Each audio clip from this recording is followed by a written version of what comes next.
அனைவருக்கும் வணக்கம். ரசமான தத்துவம் ராட்சச சிந்தனைகள், ரகமான கோப்பையில் சுவையான மதுவிலே ரகசிய தேவகீதம், அசலான காவியம் அழகான ஓவியம், 1000 லட்சம் அடிவான பூமியில் கடலாடுகின்ற போல் அடிப்போடும் போதை உள்ளம், வசமான கிண்ணமும் அடமான கோப்பையும் வாழ்க்கையில் ஒன்று மட்டும் மாறாதீங்க என்னிடம் வாராது மரண பயமே அப்படின்னு நான் சொல்லி முடிச்சோம். நீங்க எல்லாரும் ஒரு நல்ல கை தட்டிட்டு நிமிர்ந்து உட்காந்துக்கங்க. நான் ஏன் கை தட்ட சொல்றேன் அப்படின்னா, நம்ம கை நம்ம கிட்ட தான் இருக்குன்னு சொல்றதுக்காக. என்ன கையை சொல்றேன்னு உங்களுக்கு எல்லாருக்கும் தெரியும். கை எங்கேயோ போச்சுன்னு யாரோ சொல்லிட்டு இருக்க நேரத்துல எங்க கை எங்க கிட்ட தான் இருக்குங்கிறத நான் பேசி முடிக்கிற வரைக்கும் அப்பப்போ நீங்க தட்டி ஞாபகப்படுத்திக்கிட்டே இருங்க. இந்த அறிவு திருவிழாவில் கலந்து கொள்ளக்கூடிய இந்த அரிய வாய்ப்பினை ஏற்படுத்தி கொடுத்த அத்தனை பேருக்கும், குறிப்பாக துணை முதல்வர் மாண்புமிகு உதயநிதி அவர்களுக்கு இந்த நேரத்தில் நான் நன்றி தெரிவித்துக் கொள்கிறேன். ரொம்ப ஆச்சரியகரமான ஒரு நிகழ்வு இது. என்ன ஆச்சரியகரமான நிகழ்வு அப்படின்னா, ஒரு புத்தக கண்காட்சிக்கு முற்போக்கு புத்தக திருவிழான்னு பேர் வைக்கிறது. புத்தகமே முற்போக்கு தான். ஆனால் முற்போக்கு புத்தக திருவிழான்னு வைப்பதற்கு, அதுவும் வள்ளுவர் கோட்டத்தை தேர்ந்தெடுப்பதற்கு, எல்லாவற்றுக்கும் பின்னால் இந்த மேடையை பின்னால் ஒரு தேரை வைப்பதற்கு எல்லாவற்றுக்கும் ஒரு அரசியல் தேவைப்படுகிறது. அந்த அரசியலை மரியாதைக்குரிய மாண்புமிகு துணை முதல்வர் அவர்கள் ஆக சிறப்பாக செய்து கொண்டிருக்கிறார்கள். எனக்கு மகிழ்ச்சி. கருப்பு சிவப்பு காலத்தின் நிறம் அப்படின்னு சொல்லி தலைப்பு வைத்து தொடர்ச்சியாக இந்த நிகழ்வுகள் எல்லாம் நிகழ்ந்து கொண்டிருக்கிறது. நம்ம இன்னைக்கு எதுல இருந்து ஆரம்பிக்கலாம் அப்படின்னு எனக்கு ஆசை. அப்படின்னா எனக்கு தலைப்பு என்ன கொடுத்துருக்காங்கன்னா, தமிழுக்கு அறம் என்று பெயர் அப்படின்னு தலைப்பு கொடுத்துருக்காங்க. தலைப்பு எதை கொடுத்திருந்தாலும் நம்ம அணில் குஞ்சில இருந்தா நம்ம பேச்ச ஆரம்பிக்கணும். நான் அணில் குஞ்சுன்னு சொன்னது ஒரு சிறுகதையை பத்தி. நீங்க கை தட்டுற அணில் குஞ்சு வேற. நான் சொல்ல போற அணில் குஞ்சுங்கிற கதை 1995ஆம் ஆண்டு இந்தியா டுடே பத்திரிகையில் வந்ததுன்னு நினைக்கிறேன். 1992 டிசம்பர் 6 அப்போ பாபர் மசூதி இடிக்கப்பட்ட போது நாடே எப்படி இருந்தது நமக்கு எல்லாருக்கும் தெரியும். அந்த நேரத்தில் அந்த சூழலில் எழுதப்பட்ட ஒரு கதை இது. என்ன அந்த கதைன்னு அந்த கதையை உங்களுக்கு முழுமையா சொல்றேன். நான் வரிசையாக 2-3 கதைகளை சொல்லுவேன். இந்த கதைகள் எல்லாம் நீங்க ரொம்ப கூர்ந்து கவனிக்கணும், கவனித்து நீங்கள் புரிந்து கொள்ளணும். ஏன்னா வெளிப்படையா சில விஷயங்களை சொல்லக்கூடாது, சொல்ல முடியாது. 2 தினங்களுக்கு முன்பாக 1000 விளக்கு சட்டமன்ற உறுப்பினர் மரியாதைக்குரிய தோழர் எழிலன் அவர்கள் இப்படியெல்லாம் நீங்க சொல்லாதீங்கன்னு வேற கேட்டிருக்கிறார். நம்ம வேற யாரும் சொல்லி கேட்கலாம இருந்துக்கலாம், எழிலன் சொல்லி கேட்காம இருக்க முடியாது. அதனால நம்ம இப்ப அணில் குஞ்சு கதையிலிருந்து ஆரம்பிப்போம். அந்த அணில் குஞ்சு கதை என்ன ஆரம்பிக்குதுன்னா, ஃபாரூக் அப்படின்னு ஒரு பையன். அந்த பையன் எங்க படிக்கிறான் அப்படின்னா, புனித மேரி பள்ளிக்கூடத்துல படிக்கிறான். நல்லா கவனிச்சுங்க. புனித மேரி பள்ளிக்கூடத்துல படிக்கக்கூடிய ஃபாரூக் பள்ளிக்கூடம் முடிச்சு சாயங்காலமா வந்துட்டு இருக்கும் பொழுது ஒளிபெருக்கில ஒரு சத்தம் கேட்குது. என்ன கேட்குதுன்னா, இன்றைக்கு இருக்கக்கூடிய இந்த பாபர் மசூதி அடியிலே ரொம்ப காலத்திற்கு முன்பாக ராமர் கோயில் இருந்தது. அதற்கான ஆதாரங்கள் இருக்கிறது. அதை நாங்கள் வைத்திருக்கிறோம். எனவே இந்த ராமர் கோயிலை இடித்து விட்டு, இந்த பாபர் மசூதியை இடித்து விட்டு ராமர் கோயில் கட்ட வேண்டும் அப்படின்னு சொன்னா எல்லாரும் கைத்தட்டுற சத்தம் கேட்குது. இந்த ஃபார்முக்கு ஒண்ணுமே புரியல. பாக்குறாங்க. அப்படி பார்த்துட்டு சரி ஓகே ஏதோ பேசுறாங்கன்னு சொல்லிட்டு கொஞ்சம் தூரம் தள்ளி போறான். இன்னொரு இடத்துல பேசுறாங்க. மத நல்லிணக்கமும் இந்திய ஜனநாயகத்தின் மீது நம்பிக்கையும் சிறுபான்மையினர் மேம்பாடும் முக்கியம் என்று கருதக்கூடிய யாரும் இல்லாத ராமர் கோயில் இருப்பதாக சொல்ல மாட்டார்கள். எனவே பாபர் மசூதியை நாம் காக்க வேண்டும் அப்படின்னு அந்த பக்கம் சொல்றாங்க. அதையும் கைத்தட்டுறாங்க. ஃபாரூக்கு ஒண்ணுமே புரியல. என்னடா ஒரு பக்கம் இருந்துச்சுங்கிறாங்க, ஒரு பக்கம் இல்லைங்கிறாங்க, இது என்னன்னே நமக்கு புரியலன்னு சொல்லிட்டு அந்த குழப்பத்திலேயே நடந்து வந்துகிட்டே இருக்கிறான். நடந்து வந்துகிட்டே இருக்கும் பொழுது நிறைய மரங்கள் அடர்ந்த பகுதியில் நடந்து வரும் பொழுது திடீர்னு ஒரு மரத்துல இருந்து தொப்பு கட்டின்னு ஒரு அணில் கீழே விழுது. ஒரு நல்ல பெருங்காத்து அடிக்குது. அந்த அணில் கீழே விழுது. அந்த அணில் கீழே விழுந்தோடனே இவன் ஓடி போய் பார்க்கறான். அப்பதான் பிறந்த ஒரு புதிய அணில் குஞ்சு அப்பதான் பிறந்திருக்கு. உடனே ஃபாரூக் பார்த்துட்டு என்ன பண்ணுவான், சின்ன பையன் இல்லையா, அணில் மீது அவனுக்கு ஒரு பச்சை பாசம் எல்லாமே இருக்கும். உடனே எடுத்து இப்படி பார்க்கறான். ரொம்ப ஆசையா இருக்கு அவனுக்கு. உடனே எடுத்துக்கிட்டு வேக வேகமா வீட்டுக்கு போறான். வீட்டுக்கு போய் அவங்க அம்மாட்ட, அம்மா இந்த மாதிரி வர வழியில இந்த அணில் கொஞ்சம் விழுந்துச்சுமா அப்படின்னு சொல்றான். நீ அணில் இப்ப பார்த்தாலும் ஓடிட்டே இருப்படா, அதனாலேயே அல்லாஹ் உனக்கு இந்த அணில பரிசு கொடுத்துருக்காருன்னு அந்த அம்மா சொல்லுது. அவனுக்கு ரொம்ப பிடிச்சி போயிடுது. அம்மா ரொம்ப என்னம்மா பண்ணணும், தண்ணி கொடுக்கணும், இது கொடுக்கணும், இதை எதோ சொல்றாங்க. அந்த அம்மா ரொம்ப மகிழ்ச்சியா இருக்கிறான். ரொம்ப மகிழ்ச்சியா அந்த அணில் கொஞ்சம் வச்சு கொஞ்சம் விளையாடிக்கிட்டு அப்படியே இருக்கிறான். அவங்க அப்பா வர்றாரு. அவங்க அப்பா என்னடா இது அப்படின்னு கேட்கிறாரு. இல்லப்பா இது மாதிரி ஸ்கூல் முடிச்சு நான் வரும் பொழுது மரத்துல இருந்து ஒரு அணில் குஞ்சு விழுந்துச்சு, நான் எடுத்து வந்தேன், அம்மாட்ட காட்டினேன், அம்மா தண்ணியெல்லாம் கொடுத்தாங்க, நல்லா வளர்த்துக்கடா வளர்றா அப்படின்னு சொன்னாங்க அப்படின்னு சொன்னோடனே உனக்கு அணில்லாம் ரொம்ப பிடிக்குமாடா அப்படின்னு கேட்பான். அணில்லாம் எனக்கு ரொம்ப பிடிக்கும்பா, அதை விட எங்கள் டீச்சர் ஒன்று சொன்னாங்கப்பா. என்ன அப்படின்னு கேட்பார். எங்கள் டீச்சர் சொன்னாங்க, இந்த அணில் மேலே 3 கோடு இருக்குல்லடா, அந்த கோடு என்னன்னு தெரியுமாடா உங்களுக்குன்னு என்ற ஒரு நாள் கேட்டாங்க.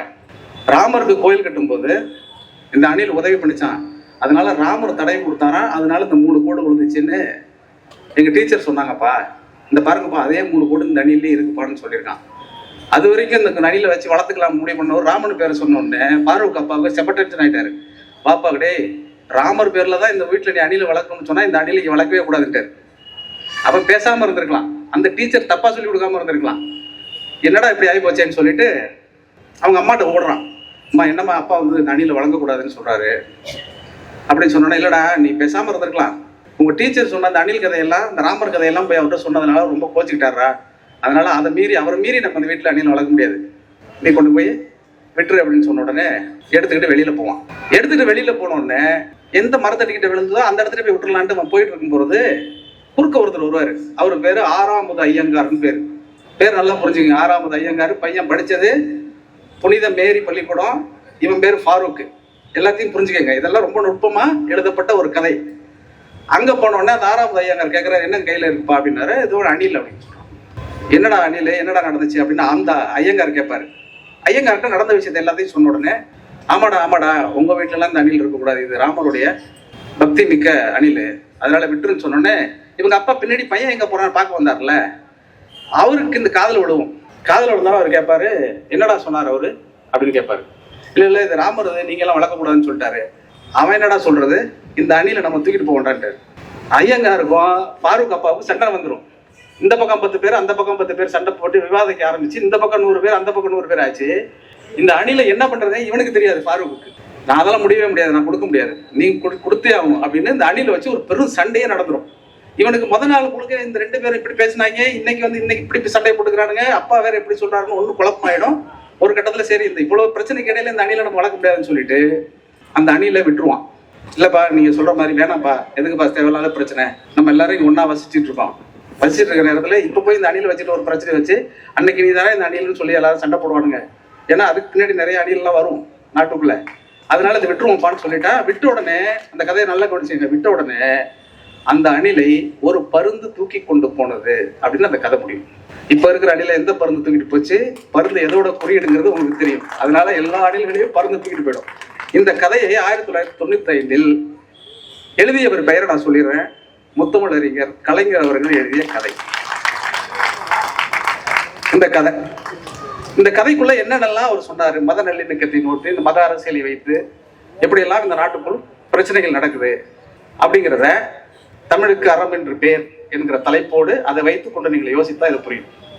நான் ரொம்ப சின்ன வயசுல இருக்கும் பொழுது இந்த தமிழ்நாடு கலை இலக்கிய பெருமன்றம், தமிழ்நாடு முற்போக்கு எழுத்தாளர்கள் கூட்டத்துக்கெல்லாம் போவேன். அப்போ வந்து அங்கே ஒரு பேராசிரியர், ரொம்ப முக்கியமான ஒரு பேராசிரியர், தமிழக நாட்டுப்புறவியலில் ஆய்வாளர், ரொம்ப சிறந்த ஆய்வாளர் அவர், ஆர் சிவசுப்ரமணியம் அப்படின்னு சொல்லிட்டு ஒருத்தர்.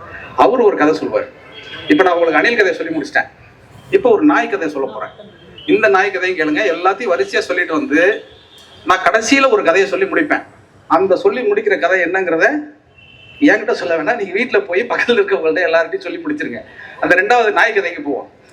ஒரு காடு, அந்த காட்டுக்குள்ள ஒரு நாய் இருக்கும். காடுல ஒரு காட்டுல இருந்து வந்த ஒரு நாய், அது வந்து ஒரு நாட்டுக்குள்ள இருக்கும், ஒரு நகரத்துக்குள்ள இருக்கும். அந்த நாய்க்கு ஒரு குழந்தை, அது ஒரு பெண் நாய், அதுக்கு ஒரு பையன் இருக்கான். அந்த பையனுக்கு பொண்ணு பார்க்கணும்னு அந்த நாய் கிளம்பும். நம்ம பையனுக்கு ரொம்ப வயசாகிட்டே போயிட்டு இருக்கு, எப்படியாவது நம்ம பையனை ஒரு நல்ல நாயை பார்த்து கல்யாணம் பண்ணி கொடுப்போம்னு சொல்லிட்டு அந்த நாய் வந்து மெல்ல போகும், கிளம்பி நடந்து வெளியில போய் சகுனம் பார்க்கும். ஏன்னா பொண்ணு பார்க்க போகும் பொழுது தன்னோட ஆண் நாய்க்கு, தன்னோட மகன் நாய்க்கு பொண்ணு பார்க்கறது கிளம்புறதுக்கு முன்னாடி சகுனம் பார்த்துட்டு வருவோமேன்னு சொல்லிட்டு வெளியில வந்து நின்று பார்க்கும். லட்சுமி தேவி குறுக்க நடந்து போயிட்டு இருப்பான். லட்சுமி தேவி குறுக்க நடந்து போயிட்டு இருந்தான்னு என்ன நினைக்கணும், பொதுவா இந்த தாய் நாய் என்ன பண்ணிடும், ஐயோ இந்த ஆக்கங்கட்ட மூதேவி வர, நம்ம இதுக்கு இந்த இடத்துல போகணும்னு சொல்லிட்டு உள்ள ஓடிடும். என்னடா லட்சுமி தேவியே வரும்பொழுது இந்த நாய் வந்து ஆக்கங்கட்ட மூதின்னு சொல்லிட்டு ஓடு போதேன்னு சொல்லிட்டு ஊர் மக்களுக்கு எல்லாம் பயங்கர கடுப்பாயிடும். உள்ள போயிடும், இவனுக்கு எல்லாரும் வேடிக்கை பார்க்க ஆரம்பிச்சிருவாங்க. கொஞ்ச நேரம் கழிச்சு திருப்பி வெளியில வரும். அந்த நேரத்துல சரஸ்வதி வந்துட்டு இருக்கும்.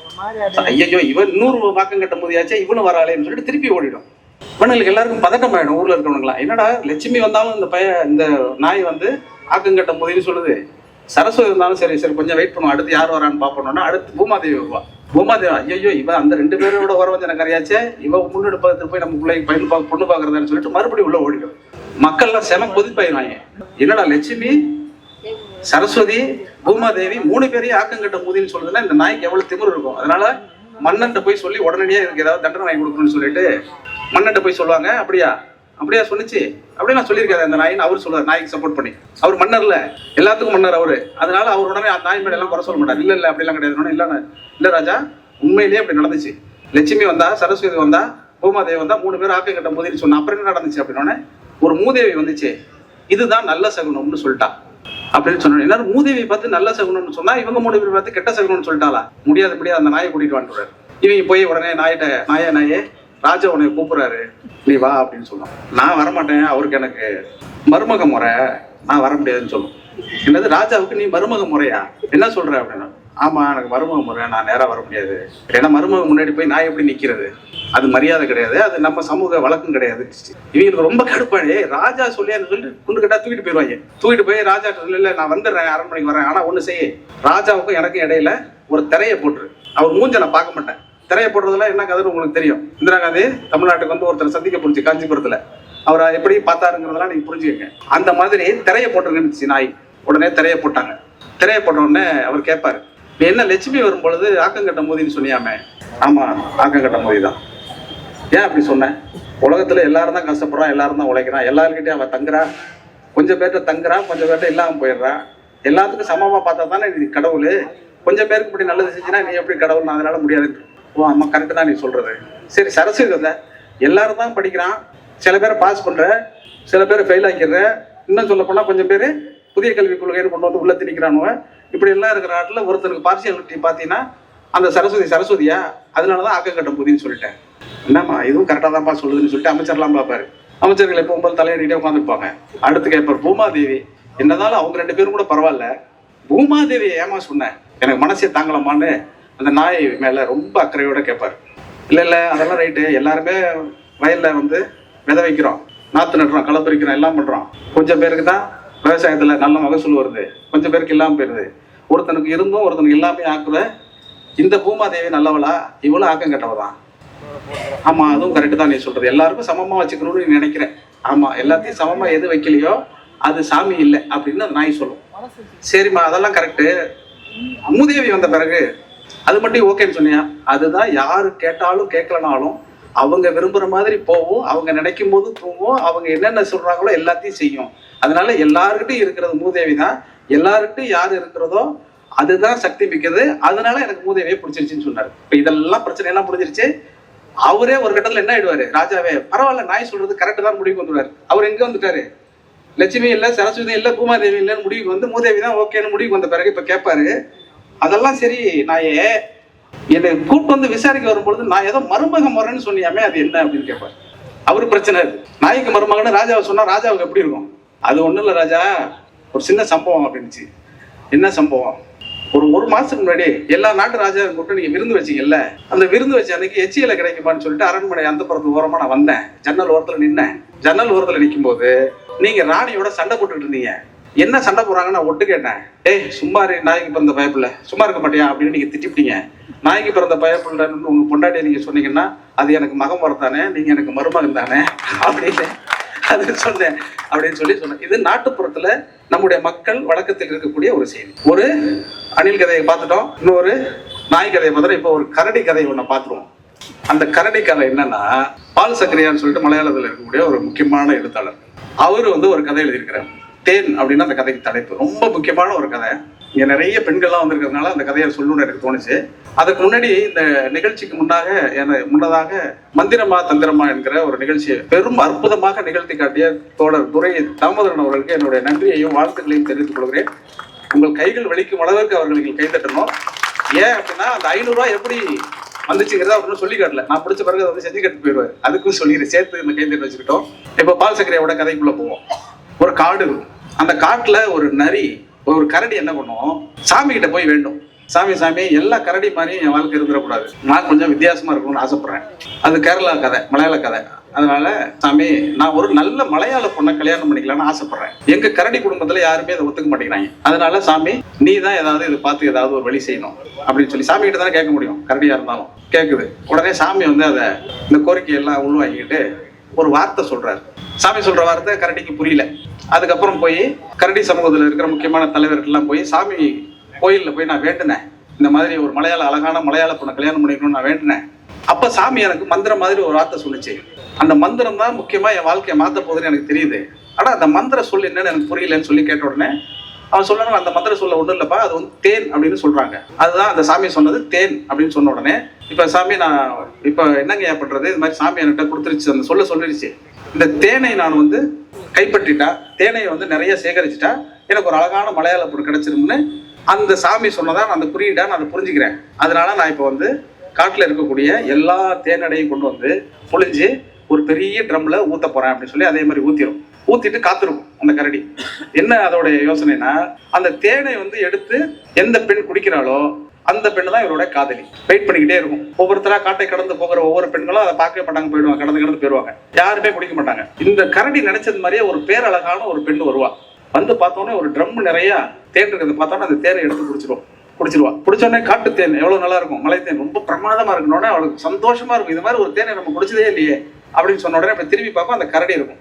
கரடி ரொம்ப காதலோட பக்கத்துல வந்து அந்த அழகுல மயங்கி சொல்லும், ஐ லவ் யூ அப்படின்னு சொல்லும். அந்த தேன் குடிச்ச சந்தோஷம், மயக்கம் இந்த பொண்ணுக்கு வித்தியாசமா இருக்கும். சம்பந்தமே இல்லாம திடீர்னு ஒரு கரடி வந்து நமக்கு ஐ லவ் யூ சொல்லுதே, அப்படி இப்படி ஒரு தேனை வந்து சேமிச்சு வச்சிருக்கேன் அப்படின்னு கேட்ட உடனே இந்த தேன் உனக்காக தான் நான் கொண்டு வச்சிருக்கேன் அப்படின்னு ஒரு ட்ரம் தேனா எங்க அப்பாட்ட கேட்டாக்க ஒரே ஒரு பாட்டில் சிலோட்டு வாங்கி கொடுப்பாரு.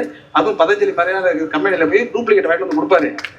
அந்த மாதிரி கேவலமான இல்லாம இது பிரமாதமான தேனா இருக்கே அப்படின்னு சொல்லி, சரி நானும் உன்னை லவ் பண்றேன்னு சொல்லிட்டு இப்ப கரடியும் அந்த பொண்ணும் லவ் பண்ண ஆரம்பிச்சிருவாங்க. லவ் பண்ண ஆரம்பிச்ச உடனே இப்ப கல்யாணத்துக்கு வரைக்கும் போகணும்ல. இப்ப கரடி என்ன சொல்லும், இது மாதிரி நான் வேணா உங்க வீட்டுக்கு வந்து பொண்ணு கேட்கறேன் அப்படின்னு சொல்லிடும். சரின்னு ரெண்டு பேரும் போய் இந்த பெண்ணுடைய அப்பா கிட்டையும் அம்மா கிட்டையும் ஒரு நாள் வீட்டுக்கு கூட்டிட்டு போனோடனே போறப்பே சொல்லிட்டு போவா, நீ உனக்கு பேர் இல்லை, கரடின்னு சொன்னா எந்த கரடின்னு தெரியாது, அதனால உனக்கு நடேசன் பேர் வச்சிடறேன். எங்க அப்பா வந்து உன் பேர் என்னன்னு கேட்டாக்க நடேசன் நீ சொல்லிடு அப்படின்னு. சரி நடேசன் அப்படின்னு நடேசன் கரடி கிளம்பி போவார். கூட போன உடனே வீட்டுக்குள்ள போவார். அந்த ஏற்கனவே இந்த பெண்ணுக்கு வந்து கூடுதலா 2 சகோதரிகள் இருக்காங்க. 2 சகோதரிக்கும் கல்யாணம் பண்ணி கொடுத்தாச்சு. அதனால இந்த லவ்வை சேர்த்து வச்சாக்க வேற யாரும் கல்யாணம் பண்ண மாட்டாங்கிற பிரச்சனையும் அந்த வீட்டுல கிடையாது. அது மட்டும் இல்லாம அந்த 2 கல்யாணம் பண்ண மருமகன் இருக்காங்களா, அவங்க மோசமானவனுங்க, இந்த மாமனாரை மதிக்கவே மாட்டானுங்க. அந்த மாதிரி ஒரு நேரத்துல இது கூட்டிட்டு போய், பாப்பா இந்த மாதிரி இவர் பேர் வந்து நடேசன், இவரை நான் கல்யாணம் பண்ணிக்கலான்னு இருக்கேன் அப்படின்னு சொன்னோடனே அவருக்கு அதிர்ச்சி ஆயிரும். என்னது கரடியை கல்யாணம் பண்ணிக்க போற, என்னம்மா நீ சொல்ற அப்படின்னு சொல்லிட்டு இருக்க நேரத்திலேயே டக்குன்னு அந்த கரடி என்ன பண்ணிடும், மாமனார் காலில் விழுந்துரும். காதலியுடைய அப்பா காலில் விழுந்துரும். அவருக்கு பயங்கர சந்தோஷமா போயிடும். நம்ம ஏற்கனவே 2 பிள்ளைய கட்டி கொடுப்போம், இந்த 2 மருமகனும் நம்ம ஒரு நாள் கூட காலில் விழுந்ததே இல்லை, இவன் தாலி கூட கட்டல, அதுக்குள்ளேயும் நம்ம காலில் விழுந்துட்டானே, உண்மையில இவன் தானே நல்ல மருமகனா இருப்பான் போல அப்படின்னு சொல்லிட்டு கொஞ்ச நேரம் பேசிட்டு இருப்பான். சரி பரவாயில்ல, இதுதான் உன் முடிவுன்னா உனக்கு நான் கல்யாணம் பண்ணி கொடுத்துறேன். அவங்க அம்மா ஒத்துக்கவே மாட்டாங்க. என்ன இருந்தாலும் என் பிள்ளைய ஒரு கரடியை கல்யாணம் பண்ணி கொடுக்குறதா, உண்மையான கரடிக்கு கல்யாணம் பண்ணி கொடுத்துட்டாலும் கரடி மாதிரி இருக்கிறவங்களும் எவனும் கட்டி கொடுக்க மாட்டான் இல்லையா. அந்த அம்மா என்னவோ போராடுது. ஆனா இந்த பொண்ணு விடாப்பிடியா நின்று கல்யாணம் பண்ணியே தீரதுன்னு கல்யாணம் பண்ணுது. இப்ப கல்யாணம் பண்ணும்பொழுது ஊர்ல எல்லாம் ஒரு தப்பா பேசுவானுங்கப்பா, அதனால இந்த கல்யாணத்தை நீ காட்டிலேயே வச்சுக்க அப்படின்னு சொல்லிட்டு காட்டிலேயே கல்யாணம் நடந்து காட்டிலேயே வாழ்க்கை ஆரம்பிச்சிருவாங்க. இப்படி காட்டுல வாழ்க்கை நடந்தா காட்டுல வந்து அவங்க 2 பேரும் காதலின் உச்சத்துல வாழ்வாங்க. சினிமாவில் நீங்க பார்க்காத ஒரு காட்சி அதை சொல்லுவான். அந்த கதையில வால்சக்கரை ரொம்ப பிரமாதமா எழுதியிருப்பாரு. அந்த கதையை நீங்க அவசியம் எல்லாரும் படிக்கணும். இது அறிவு திருவிழா என்பதனால் அந்த கதையை நீங்க அவசியம் படிக்கணும்னு நான் சொல்றேன். அந்த கதை ரொம்ப நல்லா எழுதியிருப்பாரு. அந்த கரடி சொல்லும், மனிதர்களை விட எனக்கு என்ன குறைச்ச, மனிதர்களுக்கு தலையில் மட்டும் தான் முடியும் இருக்கு, என்ன இப்ப படம் முழுக்க முடியும், காலையில எந்திரிச்சு சொன்ன பல்லு விளக்கணும், குளிக்கணும் அப்படிங்கிற பிரச்சனை எல்லாம் மனிதர்களுக்கு இருக்கு, நமக்கு பாரு அதெல்லாம் ஒண்ணுமே கிடையாது அப்படின்னு அதோட பெருமைகள்லாம் சொல்லும். உண்மையிலே இவளுக்கு ரொம்ப ஆசை வந்து பிரியம் வந்துடும். ரொம்ப இல்லற வாழ்க்கையில் ஈடுபட்டு 1 வருஷம் கழிச்சு ஒரு குழந்தை பிறந்தோம். கரடி குட்டிக்கு ஒரு கரடி பிறந்தோம். இப்போ கரடி பிறந்தாலும் மாமனார் மருமகள்கிட்ட போய் மாமனார் மாமியார்கிட்ட போய் ஆசீர்வாதம் வாங்கணும்ல. இப்ப சொல்லுவோம், அந்த கரடி சொல்லும், என்ன இருந்தாலும் என்னை மதிச்சு அவர் வந்து கட்டி கொடுத்தாரு. நம்ம தெரியாம, நாட்டுக்கு தெரியாம, ஊருக்கு தெரியாம இருக்கலாம் வேணாம், ஆனா பெத்தவங்களுக்கு தெரியாம இருக்கக்கூடாது. அதுவும் நம்ம அவங்களோட பேரனை வந்து நம்ம மறைக்க கூடாது. அதனால கொண்டு போய் அவங்கள்ட்ட கொடுத்து ஆசீர்வாதம் வாங்கிட்டு வந்துருவோம் அப்படின்னு சொல்லி திருப்பி ஊருக்குள்ள வந்து அந்த பேர் வைக்கிறதுக்கும் பேரும் அவங்களே பேர் வைக்கணும்னு சொல்ற மாதிரி கூட்டிகிட்டு வந்து நடேசன் கரடியும் அந்த பொண்ணும் இவங்க அம்மா அப்பாட்ட வருவாங்க. வந்த உடனே இந்த மாதிரி குழந்தை பிறந்திருக்கு, 1 வருஷமா அவர் தான் பார்த்துட்டு இருக்காரு அப்படி இப்படின்னு எல்லாம் சொல்லுவாங்க. சொன்ன உடனே அந்த அம்மாவுக்கு வந்து அங்கவே முடியாது. ஏன்னா அந்த அம்மா ஏற்கனவே பாதி விருப்பத்துல தானே இருக்கு, கடுப்புல தான் இருக்குது. என்னடி இப்படி பண்ணிட்டு இருக்க, இதெல்லாம் என்ன சரியா இருக்கா, நல்லா இருக்கா அப்படி இப்படின்னு சொல்றேன். என்னம்மா நீ இப்படி சொல்ற, நான் கொஞ்சோண்டு குளிக்கணும் அப்படின்னு சொன்னேன்னா உடனே ஒரு பெரிய அருவிக்கு கழிச்சிட்டு போவாரு. எனக்கு கொஞ்சோண்டு தேன் வேணும்னா இந்த காட்டுல இருக்கிற மொத்த தேனையும் கொண்டு கொடுப்பாரு. ஏங்க எனக்கு கொஞ்சோண்டு பூசிக்கு சந்தனம் வேணும்னு சொன்னா ஒரு சந்தன மரத்தையும் கொண்டு வந்து கொடுக்குறாரு. ஒரு காட்டு வாழ்க்கை எப்படி இருக்கும்? நான் ஏதாவது எனக்கு கிழங்கு ஏதாவது கேட்கணும் அப்படின்னா தேன், திணை, கிழங்கு, பழம் எல்லாத்தையும் கொண்டு வந்து அப்படி கொட்டுறாரு. இந்த மாதிரி ஒரு வாழ்க்கை எங்கம்மா கிடைக்கும்? என்னதான் சொல்லு, ரொம்ப ரொம்ப தப்புடி இதெல்லாம் அப்படின்னு அவங்க அந்த அம்மா சொல்லும். இப்படி சொல்லி முடிச்ச பிறகு அந்த அம்மாவுக்கு என்ன ஆயிடும்னா தனியா கேட்கணும் அப்படின்னு சொல்லிட்டு, சரி ஓகேம்மா எல்லாம் ஆசீர்வாதம் பண்றேன், உங்க அப்பா நடேசனோட பேசிக்கிட்டு இருக்கட்டும், நம்ம வா அப்படின்னு சொல்லிட்டு அடுப்படி கூட்டிட்டு போய் தனியா கேட்கணும். ஏண்டி உண்மையா தான் நீ சொல்றியா? உண்மையாவே உன்னை அவன் நல்லா வச்சுக்கிறானா? யார் கரடி நல்லா வச்சுக்கிறானா அப்படின்னு கேட்டோன்னே, உண்மையாவே நல்லா வச்சுக்கிறாமா. என்ன சொல்றேன் உனக்கு தெரியுமாம்மா, அவனுக்கு சிகரெட் குடிக்கிற பழக்கமே கிடையாதுமா, அவன் சரக்கெல்லாம் அடிக்கவே மாட்டாமா, குறிப்பாமா ஃபேஸ்புக்ல ஏதாவது கருத்து எழுதிட்டோம்னா யாருக்கிட்ட எழுதுறேன்னு கேட்க மாட்டாமா, சந்தேகமே பட மாட்டாமா, யாரோட ஒரு கிட்ட பேசுனா அவன் அதை ரொம்ப பெருசுபடுத்தி குடும்பத்தையே பிரிக்கிற அளவுக்கு சண்டை போட்டதே இல்லம்மா, அவ்வளவு நல்லவனா இருக்கிறாமா. அது மட்டும் இல்லாம அந்த குழந்தை பிறந்ததுல இருந்து பால் கொடுத்தது மட்டும்தான் பண்ணா, தூக்கி தூக்கி வளர்த்தது அவன் தான்மா. இன்னும் வளர்ந்து இது பெருசா வரும்போது ஸ்கூலுக்கெல்லாம் கூட அவன் தான் கூட்டிட்டு போறான். எனக்கு எந்த பிரச்சனையும் இருக்காதுன்னு தோணுதுமா. அப்படின்னு உண்மையாவே நீ சொல்ற அப்படின்னு சொல்லிட்டு அந்த கதையை கடைசியில முடிப்பாரு. உண்மையாவே சொல்ற அப்படின்னா, உண்மையாவே சொல்றேன் அப்படின்னா அந்த காட்டுல இன்னொரு நல்ல கரடி இருந்தா பாருமா அப்படின்னு சொல்றாரு. யாருக்கு? எனக்கு அப்படின்னு முடிவு அந்த கதை. இந்த கதையின் வாயிலாக ஒரு அறம் சொல்லப்படுகிறது, ஒரு உண்மை சொல்லப்படுகிறது, ஒரு வாழ்வு சொல்லப்படுகிறது, ஒரு தத்துவம் சொல்லப்படுகிறது இல்லையா? இது எல்லாமும் 2000-3000 ஆண்டுகளுக்கு முன்பே தமிழ் சொல்லி இருக்கிறதுங்கிறது தான் நான் இந்த 3 கதையும் சொல்ல வந்தேன். அங்கங்க மக்கள் மத்தியில் இருக்கக்கூடிய எல்லா விஷயங்களும் உள்வாங்கி கொண்டுதான் நம்முடைய இலக்கியங்கள் எழுதப்பட்டிருக்கின்றன அப்படிங்கிறத நீங்க புரிஞ்சுக்கணும். அப்படி நீங்க புரிஞ்சுக்கும் பொழுது பொதுவா எல்லா கதையிலையும் அல்லது நடப்பு அரசியல் கூட ஒரு தலைவன் எப்படி இருப்பான், ஒரு தலைவன்னா யாரு அப்படிங்கிற ஒரு கேள்வி இருக்குல்ல, அது இப்போ நிறைய இருக்கு. அணில் குஞ்சு கதையில நம்ம ஆரம்பிச்சோம் இல்லையா? அப்ப அந்த கேள்வி வந்துருது, ஏன்னா யாரா தலைவன், யார் தலைவன், யார் தலைவன், தெருவில் கூட்டத்தை போட்டு 41 பேரை கொண்டுறவங்க தலைவனா அப்படின்னு கேட்கறாங்கல்ல பத்திரிகையில. இப்படி நிறைய கேள்விகள் இருக்கு. இந்த கேள்விக்கு ஒரு பதில் ஒண்ணு இருக்கு. 1950களில் மாயவரத்துல ஒரு கூட்டம். அந்த கூட்டம் இன்றைக்கு போல் திராவிட முன்னேற்ற கழகத்துல ரொம்ப வசதியாக இப்ப பாருங்க, இப்ப வெள்ளூர் கூட்டத்திலே நம்ம கூட்டம் நடத்துறோம். ஆனா இந்த வெள்ளூர் கூட்டம் திறக்கும் போதே முத்தமரிக்கிற கூட்டம் போட்டாங்க. அப்படி எல்லாம் இல்லாம 50களில் எப்படி இருந்திருக்கும், அந்த கட்சி வசூல் பண்ணி நடத்தி ஒரு கூட்டத்தை ஒருத்தர் போடுறாரு மாயவரத்துல. அந்த கூட்டத்துல அண்ணா அவர்கள் பேச போறார். அண்ணாவினுடைய உரையை கேட்கறதுக்காக பெருந்திரளான மக்கள் கூடுறாங்க, பிரமாதமா இருக்கு. அந்த கூட்டத்தை கொஞ்சம் கொஞ்சமா வசூல் பண்ணி ஒருத்தர் நடத்துறாரு. அவர் பேரை நான் கடைசியில சொல்றேன். அப்படி கொஞ்சம் கொஞ்சமா நடத்தி பெரிய அளவுல வெற்றி அடையக்கூடிய அந்த கூட்டத்தை நடத்திட்டு இருக்கிறவரு, அவருக்கு ஒரே ஒரு ஆசை இருக்கு. என்ன ஆசை இருக்குனாக்க, மேடையில அண்ணா பக்கத்துல உட்காரணும்னு ஒரு ஆசை. ஒரு தலைவன் பக்கத்துல உட்காரணும்னு ஒரு ஆசை இருக்கும். அதுவும் குறிப்பா அண்ணா மாதிரியான ஒரு ஆளுமை பக்கத்தில் அமர்வது என்பது ஒரு பெரிய ஆசை, எல்லாருக்கும் இருக்கதான் செய்யும். ஆனா என்னன்னா, கூட்டம் தொடங்குறதுக்குள்ள வழக்கம் போல இப்பவும் நம்முடைய கூட்டங்களில், அதுவும் குறிப்பா வரையறைக்குரிய சட்டமன்ற உறுப்பினர் பாலாஜி அவர்கள் வந்திருக்கிறார். அண்ணன் திரும்ப அவர்கள் மேடையில எல்லாம் நீங்க பாத்தீங்கன்னா அண்ணனுக்கே சீட் இல்லாம நம்ம தோழர்கள் உட்காருவாங்க. ஆனா அண்ணா கூட்டத்துல அப்பயும் அப்படி நடந்திருக்கு. ஒரு கட்சியின் வளர்ச்சி போக்குல அப்படிதான் இருக்கும் இல்லையா? எல்லாரும் தலைவரோட நெருக்கமா இருக்கணும் காட்டிக்கணும்னு அந்த வசூல் பண்ணி கூட்டத்துக்கு ஏற்பாடு பண்றாரு இல்லையா, அவருக்கு சீட் இல்லாம போயிடும், மத்தவங்க எல்லாரும் உட்காந்துருவாங்க. கஷ்டப்பட்டு கூட்டம் நடத்தணும்னு முடிவு பண்ணி அண்ணாவை கூப்பிட்டு வந்த ஒருத்தருக்கு மேடையில இடம் இல்லைன்னா எப்படி இருக்கும் அவருக்கு? அவர் மனசு ரொம்ப உடைச்சு போயிறாரு. யாரும் எந்திரிக்கிற மாதிரி இல்லை. அவருக்கு டக்குன்னு ரொம்ப மனசு வருத்தமா இருந்தது. அண்ணா உட்கார்ந்துருக்கும் போதே அண்ணா காதுபடவே அண்ணாவே திட்டிடுறாரு. இவரெல்லாம் ஒரு தலைவரா, இவ்வளவு தூரம் கஷ்டப்பட்டு நான் கூட்டம் நடத்துறேன், நான் பக்கத்துல உட்காரல, நான் தானே நடத்துறேன், அவருக்கு வேலை கூப்பிட்டு உட்கார வைக்க வேண்டாமா, இந்த உட்கார்ந்துருக்கணும் எதுக்கு சொல்ல வேண்டாமா, இப்படி பண்ணிட்டாரு அப்படின்னு சொல்றாரு. அண்ணா காதில் வாங்கி கொண்டு எதுவுமே சொல்லல. அந்த கூட்டத்தில் மிக சிறப்பாக 1 மணி நேரம் உரையாற்றார். உரையாற்றி முடித்ததற்கு பிறகு அந்த சம்பந்தப்பட்ட நபர் பேசிய வசையை, அதற்கான விளக்கம் எதையுமே சொல்லல. அந்த சேர்ல உட்காந்துருந்தான் இல்ல, அவங்க மொத்த பேரையும் தனியா கூப்பிட்டாராம். அவர் மட்டும் விட்டுட்டு மொத்த பேரையும் தனியா கூட்டிட்டு போனாராம். கூட்டிட்டு போய் அங்க ஒரு வாட்டர் டேங்க் இருக்கும், அந்த வாட்டர் டேங்க் பக்கத்துல எல்லாரையும் நிக்க வச்சுட்டு நீங்க எல்லாம் போங்கப்பான்னு சொல்லிட்டு இந்த சேர்ல உட்கார்ந்தாங்க இல்ல, அவங்கள்ட்ட மட்டும் பேசினாராம். என்ன பேசினாரா, அந்த தம்பி கேட்டது சரிதான், அவன் ஒரு முக்கியத்துவமா நான் இங்க பேசணும் அப்படின்னா இந்த பகுதியில இந்த கட்சியை வளர்க்கணுங்கிறதுக்காகத்தான் அவன் கூட்டம் போட்டிருக்கான். எல்லாருமே சேர் போட்டு கூட்டம் நடத்துறான், தெருவில் நிக்க வைக்கல. 4 மணிக்கு நான் வருவேன்னு சொன்னா 4 மணிக்கே என்னை கரெக்டா வர வச்சுட்டான். இப்படி வரிசையா எல்லாத்தையும் சொல்றாரு. அதனால அண்ணாவை திட்டியாடா நீ அப்படின்னு அவனை யாரும் கோச்சிக்க கூடாது. இன்னும் குறிப்பா நான் சொல்றேன், எந்த சந்தர்ப்பத்திலும் அவன் இந்த கட்சியை விட்டு வெளியே போவதற்கு எந்த சூழ்நிலையும் நீங்கள் ஏற்படுத்தி விடக்கூடாது. அவனை நீங்க பக்குவமா பார்த்துக்கணும். அவன் மீது உங்கள் எல்லோரையும் விடவும் எனக்கு பாசம் அதிகம் அப்படின்னு சொல்லிட்டு போயிறாரு. அண்ணாவுக்கே பாசம் அதிகமா ஆகக்கூடிய இடத்துக்கு அந்த அவர் மாறிடுறாரு.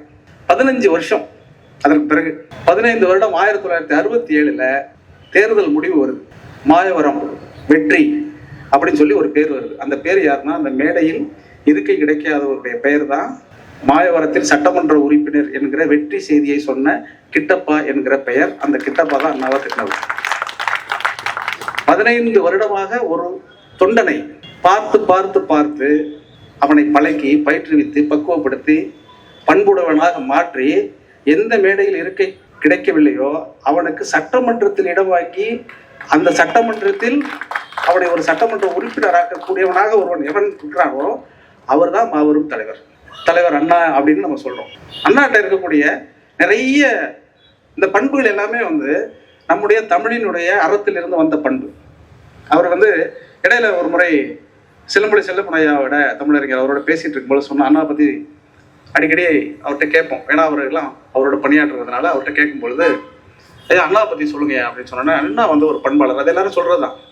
அண்ணா ஒரு பண்பாளர் உலகத்துக்கே தெரியா, நீங்க ஏதாவது சொல்லுங்க சம்பவம் அப்படின்னு சொன்ன உடனே அவர் சொன்னார், அண்ணா வந்து முதல்வர் ஆயிட்டாரு, பேராற்றல் மிக்கவர், எதிலும் குறை கிடையாது. அப்படி இருக்கக்கூடியவர் எல்லா IAS அதிகாரிகளும் அவர் சொல்வதற்கு அப்படியே அடிபடிந்தார்கள். அதை தாண்டி அவர்கள் ஏதேனும் தவறு செய்தாலும் அவர்களுக்கு ஆணையிடக்கூடிய அறிவாற்றல் பெற்றவராக அவர் இருந்தார். அப்படி இருக்கிற நேரத்தில் ஒரு IAS அதிகாரி வர்றார். IAS அதிகாரி வந்து ஏதோ சொல்றாரு, அண்ணா வந்து சொல்றாரு, அவர் கேட்டு வெளில போறாரு. வெளில அவர் போன பிறகு அண்ணா அவரிடம் சொல்ல வேண்டிய ஒரு செய்தி இருக்கு, அதை சொல்லாம விட்டுட்டார். உடனே பக்கத்தில் இருக்கக்கூடிய தோழரை அனுப்பிச்சு அவரை கூப்பிடுங்க, அவர் சொல்ல விட்டுட்டேன், அவரை கூப்பிடுங்க அப்படின்றார். இந்த தோழர் என்ன பண்ணியிருக்காரு, முதல் முறையாக நம்ம ஆட்சிக்கு வந்திருக்கிறோம்ல, இப்போ நம்ம அதை செய்ய மாட்டோம், அன்னைக்கு செஞ்சிருப்போம் இல்லையா, முதல் முறை வரும்போது அது பிரச்சனை இருக்கும். உடனே இவர் என்ன பண்ணாரு, IAS ஆஃபீஸர் கைத்தட்டி கூப்பிட்டார். ஹலோ ஹலோ ஹலோ அண்ணா கூப்பிட்றாருன்ட்டார். அண்ணா பயங்கரமா முகம் கருத்துருச்சான். அவர் சொன்னார், இந்த கை என்கிட்ட இல்லையா, நான் தட்ட மாட்டேனா, நீ எதுக்கு ஒரு IAS ஆஃபீஸர் கைத்தட்டி கூப்பிட்றோம், ஏன்பா நம்ம 5 வருஷம் தான் இருக்க போகிறோம், அவன் 58 வருஷம் இருக்க போகிறான், அந்த அதிகாரியை அப்படி கூப்பிடலாமா அப்படின்னா, அதுக்குள்ளேயே கைத்தட்டோன்னு அவர் வந்துட்டார். வந்ததுக்கு பிறகு அண்ணா என்ன செஞ்சாருங்கிறது தான் ரொம்ப முக்கியம்.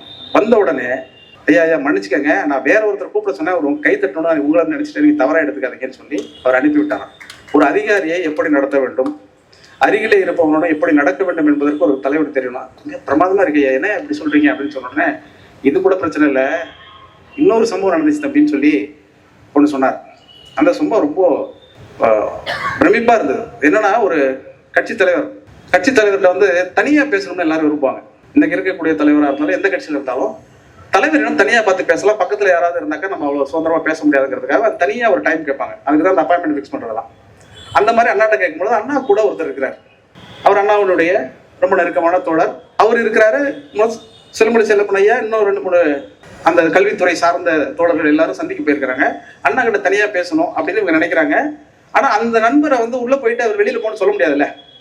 எப்படி பேசுறதுன்னு இவங்க வேற ஏதோ சுத்தி வளைச்சு பேசுறாங்க. ஐயா அந்த கூட்டத்துக்கு போயிருந்தீங்களா, இங்க போயிருந்தீங்களா, நான் அதை படிச்சேன் இதை படிச்சேன்னு சொல்றாங்க. அண்ணா அவங்க புரிஞ்சிருச்சு. கொஞ்ச நேரத்துல இந்த உட்கார்ந்து இருக்கிறவங்க தான் அவங்க டிஸ்டர்பா கருதுறாங்கன்னு நினைச்சிட்டு என்ன பண்றாரு, டக்குன்னு புரிஞ்சுக்கிறாரு.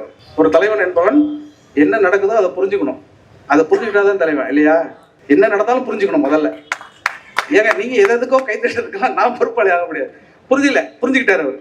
புரிஞ்சுக்கிட்ட உடனே என்ன சொன்னார், பக்கத்துல இருக்கிற நண்பரை, தோழர்கள் வந்திருக்காங்க, எனக்கு ஒரு சின்ன ஒரு உதவி செய்ய முடியுமானார். வெளியே போங்கன்னு சொல்லல அவரு, ஒரு சின்ன உதவி செய்ய முடியுமா. என்ன அப்படின்னா, நம்ம சட்டமன்ற நூலகத்துல இந்த புத்தகம் இருக்கான்னு பாருங்கன்னு சொல்லிட்டு ஒரு பேப்பர் எடுத்து பக்கத்துல எழுதி ஒரு தலைப்புல எழுதி இந்த புத்தகம் இருக்கான்னு படி பார்த்துட்டு வந்துருங்க, தேடி எடுத்து வந்துருங்க அப்படின்னு சொன்னோன்னே அவரு அண்ணா நமக்கு ஒரு படி கொடுத்துருக்காரான்னு சொல்லிட்டு அதை எடுத்துட்டு வெளியில போனாராம்.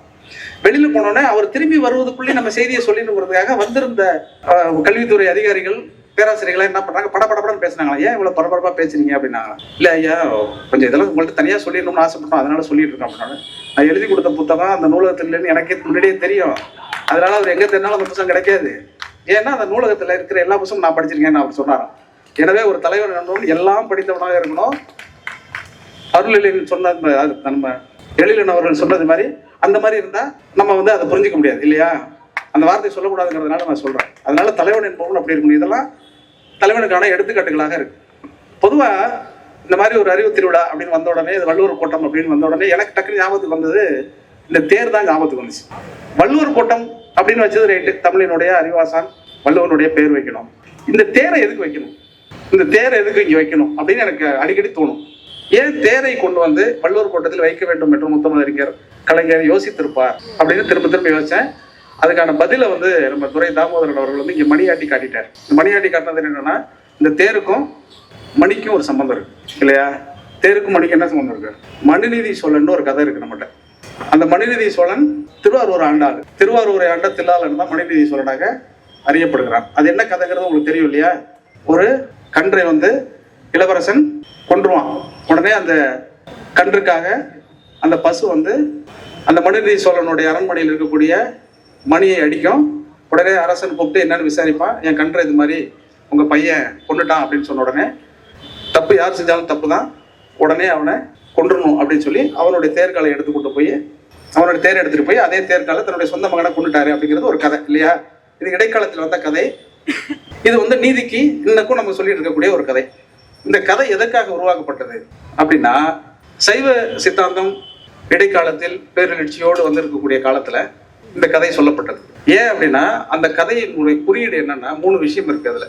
சைவ சித்தாந்தத்தினுடைய முப்பொருள் உண்மை அப்படின்னு சொல்லக்கூடிய பதி, பசு, பாசம். இந்த பதி, பசு, பாசம் என்னங்கிறதெல்லாம் இன்னொரு மேடையில நான் ரொம்ப விளக்கமா சொல்றேன், அதுக்கான நேரம் இல்லை. அதனால பதி, பசு, பாசம்னா பதினா இறைவன் அல்லது தலைவன், பசுன்னா உயிர்கள், பாசம்னா கட்டுத்தலைன்னு சொல்லுவாங்க. இந்த உயிர்களினுடைய கட்டுத்தலைகள் எல்லாம் எப்போ அதை அறுக்கிறாங்களோ அப்ப இறைவனை சேர்த்துருவாங்கிறது அவங்களுடைய நம்பிக்கை.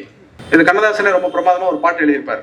உயர்ந்தவர்கள் திரைப்படத்துல ஒரு பாட்டு எழுதியிருப்பார். இறைவன் 2 பொம்மைகள் செய்தான் தான் விளையாட, அவை 2ம் சேர்ந்து ஒரு பொம்மை செய்தது தாம் விளையாட அப்படின்னு சொல்லுவார். அந்த இறைவன் செய்த 2 பொம்மைகள் பசுவும் பாசமும். அதுக்குள்ள எல்லாம் நம்ம போய் வேணாம். இந்த கதையை வந்து நம்ம புரிஞ்சிருப்போம். இந்த கதையை வந்து என்னுடைய தமிழாசிரியர் ஒரு நாள் சொன்னாங்க. எப்ப இந்த கதையை சொன்னாங்கன்னா, எங்க ஸ்கூல்ல வந்து தமிழ் படம் எடுத்துட்டு இருக்கும் பொழுது கவிமணி தேசிய விழாவின் பிள்ளையுடைய ஒரு கவிதையை சொல்லி நடத்தினாங்க. தோட்டத்தில் மேயது வெள்ளை பசு, அங்க துள்ளி குடிக்குது கன்றுக்குட்டி, அம்மா என்கிறது வெள்ளை பசு, அதான் அண்டையில் ஓடுது கன்றுக்குட்டி அப்படிங்கிற பாட்டை சொல்லி நடத்திட்டு, இது மாதிரி கவிமணி தேசிய விழா எழுதியிருப்பாருப்பா அப்படின்னு சொல்லிட்டு அதோட விட்டுருந்தா பரவாயில்ல. என்னன்னு சொன்னாங்க, அவருடைய ஆசிரியர் பாடம் நடத்திட்டு இருக்கும் பொழுது இந்த மாதிரி ஒரு தடவை கவிதை எழுதி கொண்டு போய் வச்சாராம். அதை படிச்சுட்டு ரொம்ப நல்லா எழுதுறப்பா, தொடர்ச்சியா நீ எழுது அப்படின்னு சொல்லி அவர் உற்சாகப்படுத்தினதுனாலதான் அவர் கவிஞரா மாறி இருக்காரு. அந்த கவிதை தேசிய விநாயகம் பிள்ளை வந்து சாதாரண கவிஞர் இல்லப்பா, அவர் தான் குழந்தைகளுக்காக முதல்ல கவிதை எழுதினவர், குழந்தை பாடல்கள் எழுதினவர் அவர் தான். அதனால அவர் இதெல்லாம் படிங்க அப்படின்னு சொன்ன உடனே நான் சும்மா இருக்க மாட்டோம், கிளாஸ் ரூம்ல ஏஞ்சி இல்லம்மா நீங்க சொல்றதெல்லாம் கரெக்ட் தான், கவிமணி போய் கவிதை எழுதி வச்சாருன்னா உடனே அவர் டீச்சர் வந்து படிச்சுட்டு அவரை பாராட்டி கவிஞனை உருவாக்கியிருக்காங்க. அது மாதிரி நான் கவிதை எழுதிட்டு வந்து வச்சாங்க, என்னையும் நீங்க பாராட்டுவீங்களான்னு கேட்டேன். நீ எழுதிட்டு வாடா, கண்டிப்பா நான் உன்னை பாராட்டுறேன் அப்படின்ட்டாங்க. நான் என்ன பண்ணிட்டேன், அதே சந்தத்தை எடுத்துட்டு போயிட்டு வீட்டில் உட்காந்து அவர் தோட்டத்தில் மேயது வெள்ளை பசு துள்ளி குதிக்குது கட்டுப்பட்டின்னு எழுதினாரா, நான் எடுத்துட்டு போய் ஏக்கத்தில் நிற்குது எண்ணெருமை, இதை ஏந்தியும் கொஞ்சிட யார் வருவார்னு எழுதிட்டேன். அப்படியே வரிசையா மறுநாள் கொண்டு போய் காமிச்சேன். அவன் உண்மையிலேயே ஆரத்தழுவி முத்தமிட்டு பிரமாதமா எழுதுறடா, நல்லா வருதுடா உனக்கு கவிதை, நீ நாட்டில் மிகப்பெரிய கவிஞராயிருவேன்னு 40-35 வருஷத்துக்கு முன்னாடி அவங்க சொல்லிட்டாங்க அந்த டீச்சர். அவங்க என்ன சொன்னாங்கன்னா, ரொம்ப நல்லா வாசிக்கிற, ரொம்ப நல்லா எழுதியிருக்கிற, நான் வந்து கிளாஸ் ரூம்ல உன்னை வாசிக்க சொல்ல போறேன் பசங்க மத்தியில அப்படின்னு சொல்லி பசங்க மத்தியில இந்த கவிதையை வாசிக்க சொன்னாங்க. நான் வந்து ஏக்கத்தில் நிற்குது எண்ணெருமை அப்படின்னு சொன்னா கொல்லுன்னு சிரிச்சிட்டானுங்க பசங்க. ஏக்கத்தில் நிற்குது எண்ணெருமை, அதை ஏந்தியும் கொஞ்சிட யார் வருவார் நான் கேட்டோடனே பசங்க எல்லாம் சிரிச்சிட்டாங்க. எனக்கு வந்து ஒரு மாதிரி சங்கடமா போயிடுச்சு. டீச்சர் வந்து பாராட்டிட்டாங்க, ஆனா இப்படி சிரிச்ச உடனே எல்லாம் சும்மா இருங்க, எதுக்கு சிரிக்கிறீங்க அப்படின்னோடனே இல்ல மேசி இவன் எருமையெல்லாம் வச்சு பாட்டு எழுதிருக்கிறனால அதான் எங்களுக்கு சிரிப்பு வந்துருச்சுட்டாங்க. நான் என்ன கேட்டேன்னா, வெள்ளை பசுன்னு அவர் பாட்டு எழுதுனா தப்பு, கருப்பு எருமைன்னு நான் எழுதுனா தப்பா, பசு வந்து உயர்ந்தது எருமை வந்து தாழ்ந்ததான்னு கேட்டேன். அவங்க உடனே வந்து ஒரு 30 வருஷம் கழிச்சு வள்ளுவர் படத்துல போய் பேசுவேன்னு நினைச்சாங்கன்னு என்னமோ சொன்னாங்க. தமிழ்ல அப்படியெல்லாம் பசு எருமைங்கிற பாகுபாடெல்லாம் கிடையாதுப்பா. ரொம்ப காலத்துக்கு முன்னாடியே ஐங்குறுநூறுலயே அணிநடை எருமைன்னு ஓரம்போகையார் எழுதியிருக்கிறாரு. அகநானூர்ல அண்ணல் நல்லேருன்னு எழுதியிருக்கிறாங்க. அதனால எருமையை வந்து நம்ம புகழ்ந்த ஒரு மரபு தான் நம்முடையது. எருமை மட்டுமல்ல, எல்லா உயிரினங்களையும் பாதுகாத்த போற்றிய மரபு தான் நம்முடைய மரபு அப்படின்னு சொல்லிட்டு தான் இந்த மனுநீதி சோழன் கதையை சொல்லி முடிச்சாங்க. அவங்க சொல்லி முடிச்ச பிறகு இந்த கதையை பத்திலாம் நிறைய யோசிச்சு அப்பப்போ தேர்ந்தே இருக்கும் பொழுது 1942 ஆராய்ச்சி மணி அல்லது மனுநீதி சோழன் அப்படின்னு ஒரு படம் வந்திருக்கு. அந்த படம் யாராவது பார்த்துருக்கீங்களா? யாருமே பார்த்துருக்க முடியாது. ஏன்னா அந்த படம் வந்ததை போன தலைமுறை உள்ளவங்களே பார்க்கல. ஏன்னா 1942 வந்தது, அந்த பிரதி எங்கேயுமே கிடைக்கல.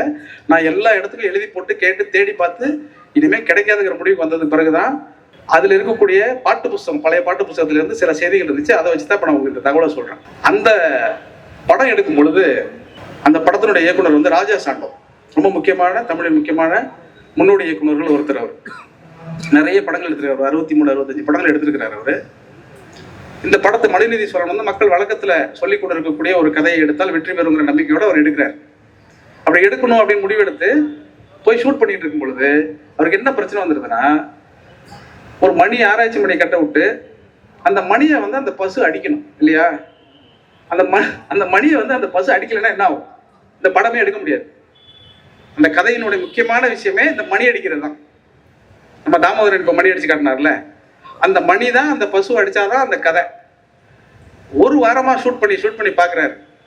கிழக்கால கையை அசைச்சு கூப்பிட்டோம்னா மாடு மேற்கால ஓடிடுது. சரி மேற்கால தான் ஓடுதுன்னு சொல்லிட்டு மேற்கால கேமரா வச்சு வடக்கால இந்த இடத்துல போனாக்கா இங்கிட்டு ஓடிடுது. மாடு என்ன பண்ணும்? மனுஷனுக்கே சொல்லி கொடுத்து ஒழுங்கா நடிக்க வைக்க முடியாது. அது தப்பா அவர் நடிச்சிருக்காங்க, பேப்பரை பார்த்து தப்பா அவர் நடிக்கிறானுங்க. அது மாடு என்ன பண்ணும்? ஒன்றும் பண்ணல. இவருக்கு ஒரு வாரம் ஆகுது. பிலிம் ரோல் இன்னைக்கு மாதிரி டிஜிட்டல் கிடையாது, அழிச்சு எடுக்க முடியாது. பிலிம் ரோல் செலவாயிட்டே இருக்கு. ராஜா சாண்டா 63 படம் எடுத்தவர். தெலுங்கு, தமிழ், ஹிந்தின்னு மிகப்பெரிய புகழ் வாய்ந்த ஒரு இயக்குனர். இங்க லோக்கல்ல வந்து படம் எடுத்திருக்காரு, கந்தன் ப்ரொடக்ஷன்ஸ் ஒருத்தவங்க. அப்போ வந்து எடுத்துட்டு ஒரு வாரமா எடுத்துருக்காங்க. இந்த பசங்க எல்லாம் என்ன பண்றாங்க, ஒரு மாதிரி கிண்டல் ஆயிட்டாங்க. மாடை வச்சுட்டு எப்படி எடுக்க முடியும் பயிற்சி இல்லாம அப்படின்ட்டு ஒரு சின்ன பையன் என்ன பண்றான், குறுக்க ஓடி போய் கந்தன் காசெல்லாம் கரியா போகுது. இவர் பெரிய டைரக்டர் தான், யானைன்னு தன்னை நினைச்சுக்கலாம். ஆனால் யானைக்கு அடி சருக்குன்னு சிரிச்சுட்டு போயிட்டான். எப்படி இருக்கும் ராஜா சாண்டோவுக்கு? பயங்கரமா டென்ஷன் ஆயிடுச்சு. அவரு இவா அப்படின்னாரு. இந்த பையன் கிட்ட போனான். என்ன, ஒரு வீடு கட்டுறதுனா எவ்வளவு கஷ்டம்னு உனக்கு தெரியுமா? ஏங்க நீங்க படம் எடுக்கலங்கிறது தான் நான் சொன்னேன். வீடு கட்டுறதெல்லாம் எதுக்கு சொல்றீங்க? ஒரு வீடை கட்டினாதான் அந்த வீட்டில் இருக்க குறைய சொல்லலாம். வீடை கட்ட தகுதி இல்லாதவன் இந்த குறையெல்லாம் சொல்லக்கூடாது. உன்னால முடிஞ்சதுன்னா நீ எடுத்துக்காட்டு அப்படின்ட்டாரு. என்னால முடியுங்கிறதுனால தான் நான் கிண்டல் அடிச்சுட்டான். என்னால முடியும்னா 7 நாளா முடியல இவரால. ஏற்கனவே 63 படம் எடுத்தவர், இந்தியாவே திரும்பி பார்க்கக்கூடிய ஒரு டைரக்டர். ஒரு பசுமாடு வந்து கைத்தை பிடிச்சி மணியை அடிக்கணும். அந்த மணியை அடிக்க வைக்க முடியல அவரால்.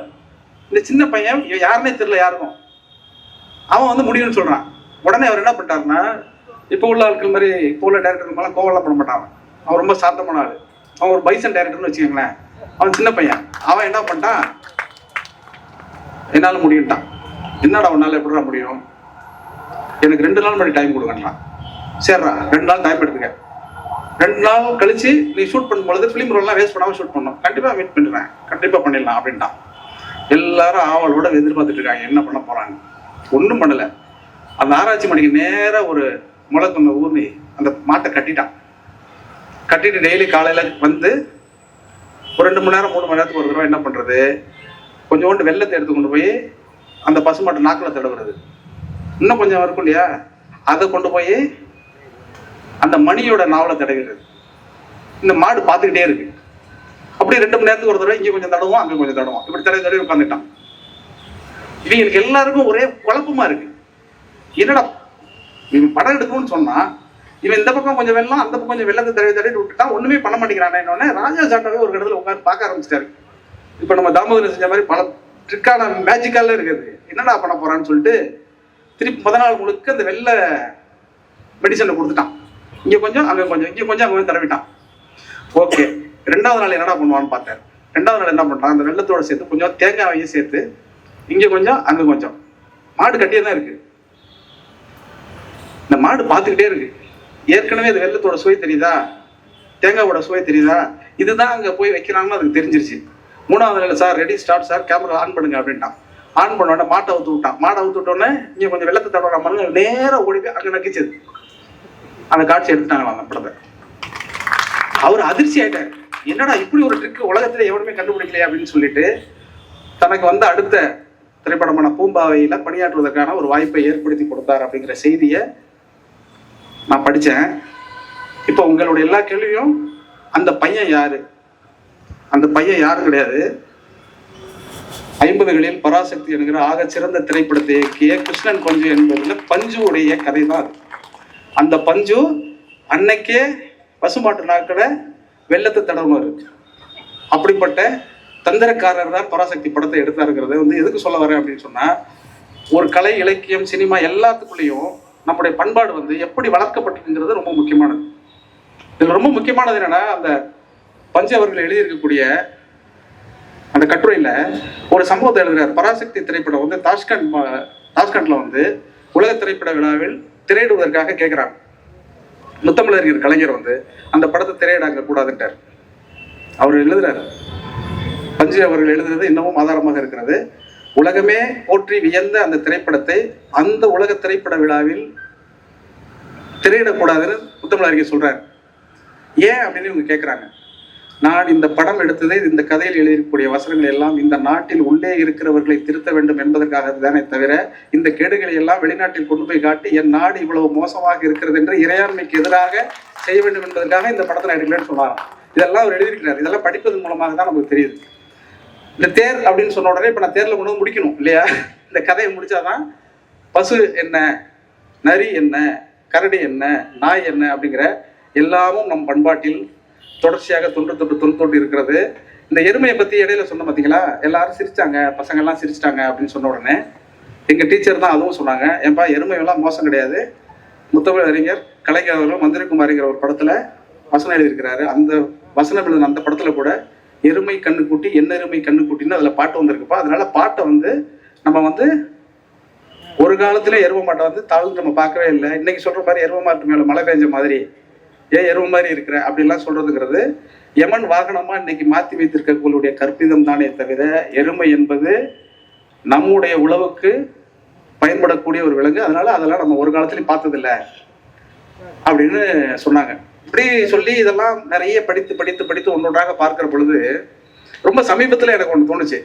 இந்த திருக்குறள் எப்படி காலத்துக்கு ஏற்பெல்லாம் மாறி மாறி நாம் பொருள் கொள்வதற்கான அர்த்தங்களை கொடுத்துக்கிட்டே இருக்கு அந்த குறள். நீங்க யோசிச்சு பாருங்க, ரொம்ப ஆச்சரியமா இருக்கு அதெல்லாம் பார்க்கும்பொழுது. என்னன்னா வழக்கமா இப்ப நம்ம என்ன சொல்றோம்னா, இப்ப எருமை பசு அப்படின்னு சொல்றோம் இல்லையா, இயல்பா நம்மகிட்ட ஒரு பழமொழி இருக்கு, ஒரு சொல்லவடை மாதிரி ஒண்ணு சொல்லுவோம், பசுத்தோல் போர்த்திய புலி அப்படின்னு சொல்லுவோம். அப்படி சொல்லக்கூடிய அந்த சொற்றொடருக்குள்ள என்ன இருக்கு? பசு ரொம்ப சாந்தமானது, புலி படு பயங்கரமானது. பசுத்தோல் போர்த்திய புலி அப்படின்னாக்க ஒரு புலி தன்னை சாந்தமாக காட்டிக்கிறது, நடிக்குது அப்படின்னு சொல்றோம். இந்த ஓமையை வள்ளுவர் ரொம்ப பிரமாதமா மாத்தி புலித்தோல் போர்த்திய பசு அப்படின்னு ஒரு குறள் எழுதியிருக்கிறார். கூட உலகத்துல வர 547வது குறள். அதை நீங்க போய் அவசியம் படிச்சு பாருங்க. வழியில் நிலைமையான் வள்ளுருவம் பெற்றம் புலித்தோல் போர்த்து மெய்தற்று அப்படிங்கிறது அந்த குறள். வழியில் நிலைமையான் வள்ளுருவம் பெற்றம். பெற்றம்னா பசுன்னு அர்த்தம். பசுங்கிற சொல் தமிழ் சொல்லே கிடையாது. பசு என்பதற்கு நம்ம ஆ அப்படின்னு சொல்றோம். அதனாலதான் ஆவின் பால் அப்படிலாம் சொல்றோம். ஆ, பெற்றம், புறம், கோமளம், சுரை, சுதை, வருஷம் அப்படின்னு நிறைய பேர் இருக்கு. பசுங்கிறது ரொம்ப பிற்காலத்துல தான் நம்மகிட்ட வந்துச்சு. ஆனாலும் நம்ம அந்த அர்த்தத்துல நம்ம பொருள் கொள்றோம், அது வேற. அதுல அவர் என்ன சொல்றாரு அந்த குறள்னா, வழியில் நிலைமையான் வள்ளுருவம் பெற்றும் புலி போர்த்து மேய்ந்தற்று அப்படின்னு அந்த சொல்ற புலி போர்த்து மேய்ந்தற்று, புலித்தோல் போர்த்து மேய்ந்தற்றுங்கிற குறள்ல ஒரு மாட்டுக்குள்ள ஒரு வயலுக்குள்ள இறங்கும் பொழுது அந்த பசு என்ன பண்ணிச்சான், புள்ளையும் நெல்லையும் திங்கணும்னு ஆசைப்படுற அந்த மாடு வயலில் இறங்கி புலித்தோலை போத்துட்டு இறங்கின உடனே மக்கள் எல்லாரும், உழவர்கள் எல்லாரும் என்ன பண்ணாங்க, ஓடி போயிட்டாங்க. ஏன்னா புலி வந்துருச்சுன்னு சொல்லிட்டு ஓடிட்டாங்க அப்படின்னு சொல்றாரு. அதனால மேயக்கூடிய மாடு எப்பொழுதுமே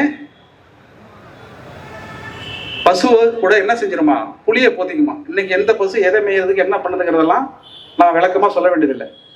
ஒரு ஓமையை கூட கொஞ்சமாக மாற்றி அதை வேறு விதமாக நம்ம அர்த்தம் கொள்வதற்கு ரொம்ப அற்புதமான ஒரு குறளாக அந்த குறள் இருக்கும். இன்னொரு குறள் அதே மாதிரி ஒன்று இருக்கு. வேலென்று வெற்றி தருவது மன்னவன் கோலதுவும் கூடாதெனின். இந்த குறள் என்ன அர்த்தம் சொல்றோம்னாக்க, வேலை வச்சு ஒரு அரசன் சண்டை போறதுனால வெற்றி வந்துடாது. நல்ல அரசாட்சி, நல்ல செங்கோலை வைத்து எவன் அரசன் அரசாட்சி செய்கிறானோ அதனாலதான் நாட்டில் வெற்றி ஏறுமே தவிர வேலை வைத்துக் கொண்டு சண்டை போடுவதனால் வராதுன்னு அந்த காலத்துல சொன்னோம். நம்ம இடையில நிறைய காட்சியெல்லாம் பார்த்துருக்கோம். வேலை தூக்கிட்டு எலெக்ஷன் டைம்ல போனதெல்லாம் நம்ம பார்த்தோம். நம்ம இப்ப திருப்பி சொல்லி பாருங்க, வேலன்று வெற்றி தருவது, வேல்னா நம்மளை பொறுத்த வரைக்கும் இப்ப சனாதனம், வேலன்று வெற்றி தருவது மன்னவன் கோலதுவும் கோடாதெனின் அப்படின்னா சனாதனம் உங்களுக்கு வெற்றி தராது, ஜனநாயகம் தான் வெற்றி தரும் அப்படிங்கிறத நோக்கி அந்த குறளை நம்ம புரிஞ்சுக்க முடியும். அப்படி ஒரு அர்த்தம் அந்த குறளுக்குள் இருக்கு. நம்ம இப்படியே சொன்னா பேசிக்கொண்டே இருக்கலாம். நிறைய செய்திகளை சொல்ல வேண்டும் என்கிற ஆசை எனக்கு இருந்தாலும் கூட நேரம் அனுமதிக்கல. ஒரு இறுதியாக ஒரு செய்தியை சொல்லி நிறைவு செய்யலாம்னு நான் நினைக்கிறேன். இறுதியாக என்ன சொல்லலாம் அப்படின்னு யோசிக்கும் போது ஒரு திருக்குறளாக படிக்க ரொம்ப வியப்பளிக்கக்கூடிய கதைகள், வியப்பளிக்கக்கூடிய செய்திகள் எல்லாமே தமிழில் இருக்கிறது. தமிழ் எல்லா இடத்திலும் திரும்ப திரும்ப தன்னை உயிர்களுக்கானதாக, எல்லாருக்கும் எல்லாமுமானதாக வச்சிருக்கான். இந்த தேர்கதையை நான் சொன்னேன் இல்லையா, அந்த தேர்கதையை 3 விதமா நீங்க புரிஞ்சுக்கங்க. தமிழுக்கு அறம் என்று பெயர் அப்படின்னு தலைப்பு கொடுத்ததுனால தலைப்பை ஒட்டியும் கொஞ்சம் பேசிடணும்ல, அதுக்காக நான் சொல்றேன். 3 விதமாக நீங்கள் புரிந்து கொள்ளுங்கள். நான் இப்ப சொன்னது மனுநீதி சோழனுடைய அந்த தேர். இன்னொரு தேர் ஒன்று இருக்கு. அந்த தேர் சங்க இலக்கியத்தில் இருக்கக்கூடிய ஒரு தேர். நற்றினில் வரக்கூடிய 11வது பாட்டு, உலோச்சனார் எழுதிய ஒரு பாட்டு. அந்த பாட்டு என்ன சொல்லுதுன்னா, புணரி புரத பூமலர் அடர்கரை ஆழி மரும்பின் அளவன் ஊம்பி பல்வன் பல் பாய்ந்து ஊற நிலவு விரிந்தற்றால் காணலானே அப்படின்னு. அது விளக்கம் நான் சொல்றேன் உங்களுக்கு. ஒரு தோழி வந்து தலைவிகிட்ட சொல்றேன், தோழியின் தலைவி பேசிட்டு இருக்காங்க. அப்ப தலைவி சொல்றா, எனக்கு என்னமோ அவன் மேல நம்பிக்கை இல்லப்பா, அவன் வரேன்னு சொல்றான், வராம போயிடுறான். 11 மணிக்கு வந்து திடீர்னு கூப்பிடுறான், அதுவும் கோயம்புத்தூர்ல எங்கேயாவது தனியா இருக்கிற ஒரு இடத்துல கூப்பிடுறான். அதனால எனக்கு அவன் மேல எல்லாம் பெரிய நம்பிக்கை இல்லை, அதுல ஒண்ணே எனக்கு புரியல, அதனால எனக்கு சந்தேகமா இருக்கு, நான் அவனை பிரிச்சிடலான்னு நினைக்கிறேன் அப்படின்னு சொன்னான். அப்படிலாம் சொல்லாத, பார்க்கவே ரொம்ப நல்ல பையனா இருக்கிறான், அப்படிலாம் சொல்லாத, அவன் உண்மையிலேயே நல்ல பையன் தான். எப்படி சொல்ற நீ? நான் அவனோட பழகிட்டு இருக்கேன், எனக்கு தெரியாம உனக்கு தெரியுமா அப்படின்னு. இல்ல இல்ல எனக்கு தெரியும், அவன் நல்லவன் தான். அவன் ஒவ்வொரு தடவையும் லேட்டா வர்றதுக்கு ஒரு காரணம் இருக்கு. என்ன காரணம்? நீ எப்போதுமே அவனை சந்திக்கிறது நைட்ல தான் சந்திக்கிற, இரவு நேரத்துல தான் வர்றான். அவன் வந்து ஒரு நெய்தல் நிலத்தை சேர்ந்தவன். நெய்தல் நிலம்னா கடற்கரை புறத்துல இருக்கிறவன். அவன் வர்றது நடந்து வர முடியல, அவன்கிட்ட ஒரு தேர் இருக்கு, அந்த தேர்ல தான் வர்றான். அப்படி வரும் பொழுது இரவு நேரம் நிலவு பார்த்த உடனே கடலுக்குள்ளே இருக்கக்கூடிய நண்டுகள் எல்லாம் கரையில் வந்து விளையாடி கொண்டிருக்கும். அப்படி விளையாடி கொண்டிருக்கக்கூடிய இந்த நண்டுகளை நம்முடைய தேர்காலில் மிதித்து கொன்றுவிடக் கூடாது என்பதற்காக வேகமாக தேரை ஓட்ட முடியாமல் தேர்காலில் நண்டு சிக்கிவிடுமோ என்று பயந்து அவன் வருவதனால், ஒரு உயிரை கூட, ஒரு நண்டின் உயிரை கூட கொன்றுவிடக் கூடாது என்று வருவதனால் தாமதமாக்கி விடுகிறது. அதனால அவனை போய் நீ தப்பா நினைக்காதம்மா, உன் காதலை விட ஒரு உயிரை காப்பாத்துறதுதான் முக்கியம் அப்படின்னு சொன்ன அந்த உலோச்சனார் கதையை முற்பகுதியில வச்சுக்கங்க. முற்பகுதியில நம் தேரை வைத்துக் கொண்டு என்ன செஞ்சோம்? உயிரை காப்பாற்ற வேண்டும் என்று வைத்திருந்தோம். அடுத்தது மனுநீதி சோழன் காலத்தில் இந்த தேரின் மூலமாக நீதி வழங்க வேண்டும் என்று வைத்தோம். அந்த நீதி வழங்க வேண்டும் என்று வைக்கும் பொழுது அந்த அரசனுக்கு நம்ம மனுநீதி சோழன் பேர் வச்சிருக்கிறோம். உண்மையா எப்படின்னா வச்சிருக்கணும்? மணிநீதி சோழன் தான் வச்சிருந்திருக்கணும் இல்லையா? மனுநீதி சோழன் வச்சதுனாலதான் என்னன்னா, உயிருக்கு உயிர் எடுக்கணும்னா ஒரு நீதியை சொல்லி இருக்கிறதா நம்ம புரிஞ்சு வச்சிருக்கிறோம். எனவே உயிருக்கு உயிர் எடுப்பதல்ல நீதி, எந்த உயிரும் சாகக்கூடாது என்று இருப்பதுதான் நீதி, அதுதான் சமநீதி. மனுநீதி என்பது நம்மளுடைய மரபு இல்லை என்பதைத்தான் அந்த சங்கப்பாட்டு சொல்லுது. சரி, இதெல்லாம் முடிச்சு இப்ப நம்ம என்ன சார் சொல்ல போறோம்? இந்த தேரை வச்சுக்கிட்டு, இந்த கதையை வச்சுக்கிட்டு சொல்லணும்னா, இறுதியாக நான் சொல்ல விரும்புவது ஒரு திருக்குறள் இருக்கிறது. அந்த திருக்குறளை நீங்கள் புரிந்து கொண்டால் இந்த கூட்டம் எதற்கு, இந்த அறிவு திருவிழா எதற்கு, இந்த புத்தகங்கள் எதற்கு, இந்த ஆட்சி எதற்கு, இந்த கொள்கைகள் எதற்கு, கோட்பாடுகள் எதற்கு அப்படிங்கிற எல்லாமும் உங்களுக்கு புரிந்துவிடும். அந்த குறளும் ஒரு குறள் தான், அந்த செய்தியும் ஒரு குறள் தான். உருவு கண்டு எல்லாமை வேண்டும், உருவு கண்டு எல்லாமை வேண்டும், உருள் பெறும் தேருக்கு அச்சாணி அன்னார் உடைத்து அப்படிங்கிற அந்த குறள். அந்த குறள் தெரியுது உங்களுக்கு, அதை பத்தி நான் விளக்கம் சொல்ல வேண்டியதில்லை. எனவே எல்லாருக்கும் எல்லாமும் என்பதைத்தான் தமிழுடைய மரபாக இருந்திருக்கிறது. நேரம் இன்மையிலால் என்னுடைய உரையை வந்து ரொம்ப சுருக்கமும் முடிக்க வேண்டிய ஒரு சூழல் ஏற்பட்டு விட்டது. என் குலம் என்றுனை தண்ணீரம் ஒட்டிய மக்கள் பெருங்கடல் பார்த்து மகிழ்ச்சி கொள், அறிவை விரிவிசை அகண்டமாக்கு விசால பார்வையால் விழுங்கு மக்களை மானிட சமுத்திரம் நான் என்று கூவு. நன்றி, வணக்கம்.